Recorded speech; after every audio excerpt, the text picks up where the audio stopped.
আসসালামু আলাইকুম। আজকে আপনাদের সাথে শেয়ার করব সুন্দর এই হাতার ডিজাইনটি। 2 কালারের কাপড় দিয়ে সুন্দর একটি ডিজাইন। তো এখানে ডিজাইন তৈরি করার জন্য এখানে হচ্ছে আমি নরমাল 3/4 হাতা যেভাবে কাটিং করে সেভাবে কাটিং করে নিয়েছি। এখানে হচ্ছে 2 কালারের কাপড় নিয়ে আজকে হাতার ডিজাইনটি করব। তো এখানে হাতার মুহুরিতে পাইপিং দেওয়ার জন্য কাপড় কেটে নিয়েছি আর ডিজাইন তৈরি করার জন্য কাপড় কেটে নিয়েছি। তো প্রথমে হচ্ছে আমি হাতাটা সোজা করে নিয়েছি। তো হাতা কাটিং করার সময় আমি যেহেতু আয়রন করেছিলাম কাপড়টা, তো মিডল বরাবর একটা চিহ্ন এমনিতেই হয়ে গেছে। তার উপরে হচ্ছে আমি চক দিয়ে চিহ্নটা আরেকটু গাঢ় করে দিচ্ছি, ডিজাইনটা তৈরি করার সময় যেন কোনো আঁকাবাঁকা না হয়। তো আমি চক দিয়ে হচ্ছে চিহ্ন করে নিচ্ছি।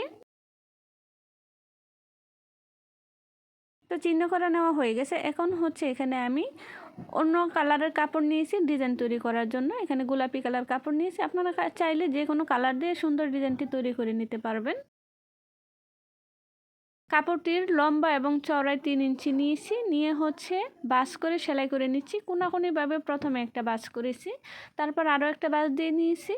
আশা করি ভিডিওটি মনোযোগ সহকারে দেখলে বুঝতে পারবেন আমি কিভাবে বাস করেছি। তো সবগুলি ডিজাইনে এভাবে আমি বাস করে সেলাই করে নেব। আমার আজকের ভিডিওটি যদি ভালো লাগে প্লিজ একটি লাইক দিয়ে দিবেন। আর যদি এরকম নিত্য নতুন ভিডিও দেখতে চান আপনি চাইলে আমার চ্যানেলটি সাবস্ক্রাইব করে নিতে পারেন। তো সবগুলো ডিজাইন এখানে আমি তৈরি করে নিয়েছি, তারপর কেটে আলাদাও করে নিয়েছি। এখন হচ্ছে হাতার কাপড়টা নিয়ে নিয়েছি। হাতার কাপড়টাকে সোজা পাশে নিয়েছি। আমি এখানে কিন্তু মিডল বরাবর চিহ্ন করে নিয়েছিলাম, সেই চিহ্ন বরাবর হচ্ছে ডিজাইনের উপরের যে কোণাটা সেই কোণাটা মিল রেখে তারপর হচ্ছে সেলাই করতে হবে।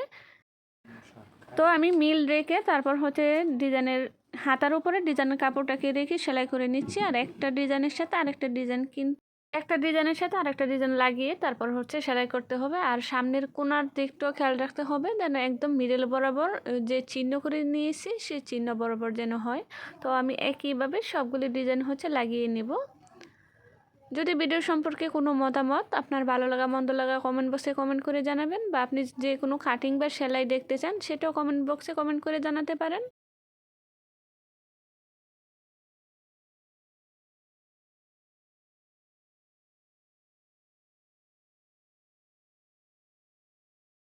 তো এক পাশে হচ্ছে জয়েন করা হয়ে গেছে সবগুলো ডিজাইন, এখন হচ্ছে অপর পাশে জয়েন করতে হবে।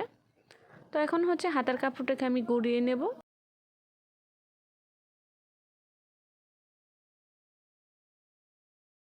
তো গুড়িয়ে নিয়ে হচ্ছে যে প্রথমে যে ডিজাইনটা সেলাই করেছি সেই কোণার সাথে এই এখন যে সেলাই করব সেই ডিজাইনের কোণাটা একদম মিল রেখে একদম লাগিয়ে তারপর হচ্ছে সেলাই করতে হবে। আর প্রত্যেকটা কোণা যেন একদম মিল থাকে, অ্যাকুরেটভাবে যেন সেলাই হয় সেটা খেয়াল রাখতে হবে। তো একইভাবে এই পাশেও আমি সেলাই করে নেব সবগুলি ডিজাইন।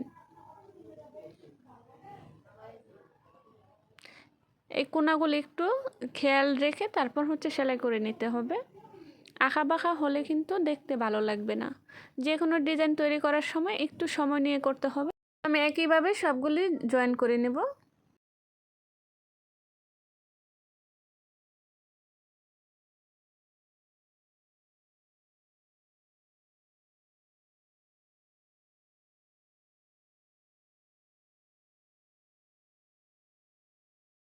তো সবগুলি জয়েন করা হয়ে গেছে, এখন হচ্ছে সুতাটা কেটে নিচ্ছি। তো দেখতে কিন্তু মাশাআল্লাহ অনেক বেশি সুন্দর লাগতেছে এখনই। তো এখন হচ্ছে ওই পাশ থেকে কিছুটা কাপড় বাস করে এনে যে ডিজাইনটা সেলাই করেছি সেলাইয়ের উপর দিয়ে সেলাইটা ডেকে সেলাই করে নিতে হবে। তো সেলাইটা একটু ফিনিশিংভাবে দিতে হবে যেন দেখতে ভালো লাগে।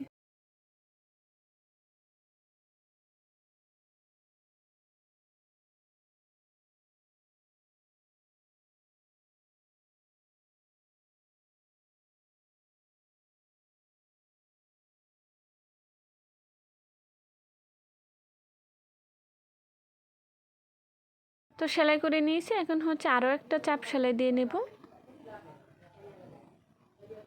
যে সেলাইটা দিয়েছি তার পাশে আরও একটা চাপ সেলাই দিয়ে নিচ্ছি, এটা হচ্ছে দেখতে সুন্দর লাগবে।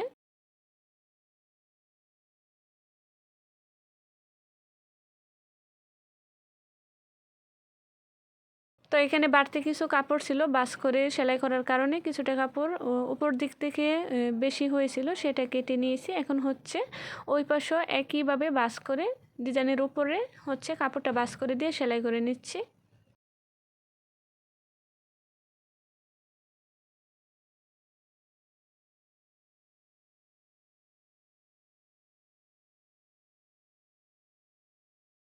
তো একইভাবে হচ্ছে এই পাশে আরও একটা ডাবল চাপ সেলাই দিয়ে নেব।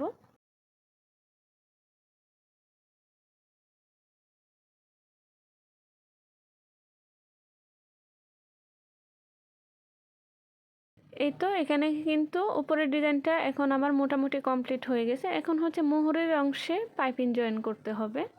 তো এখানে আমি পাইপিংয়ের কাপড় নিয়ে নিয়েছি। তারপর হচ্ছে হাতার কাপড়টাকে উল্টিয়ে নিয়েছি, উল্টা পাশে পাইপিংয়ের কাপড়টা আমি সেলাই করে জয়েন করে নেব। এখানে পাইপিংয়ের কাপড়ের চওড়া আছে 3.5 ইঞ্চি পরিমাণ, পাইপিংয়ের চওড়াটা আমি রাখবো হচ্ছে 1.5 ইঞ্চি পরিমাণ। তো বাস করে সেলাইয়ের জন্য বাকি এক্সট্রা কাপড়টা আমি বেশি নিয়েছি। তারপর হচ্ছে উল্টা পাশে পাইপিংয়ের কাপড়টা দিয়ে সেলাই করে নিচ্ছি।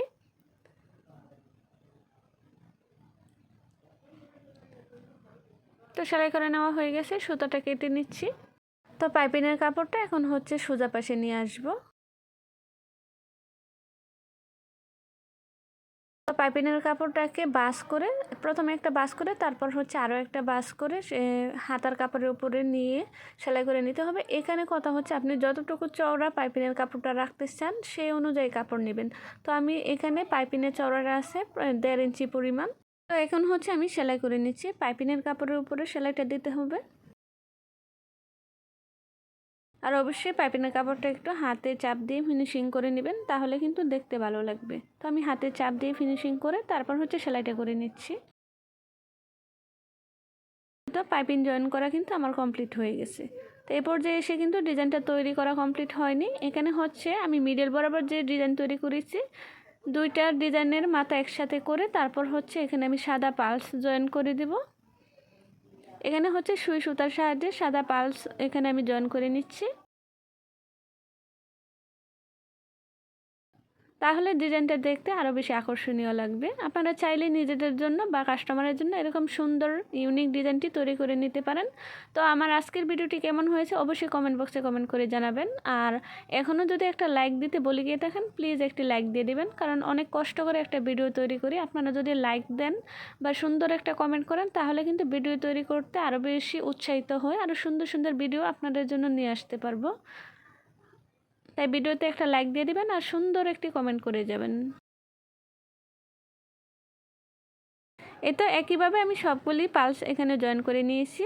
তো আজকের ভিডিওটা এই পর্যন্তই, দেখা হবে পরবর্তী কোনো ভিডিওতে। আল্লাহ হাফেজ, আসসালামু আলাইকুম।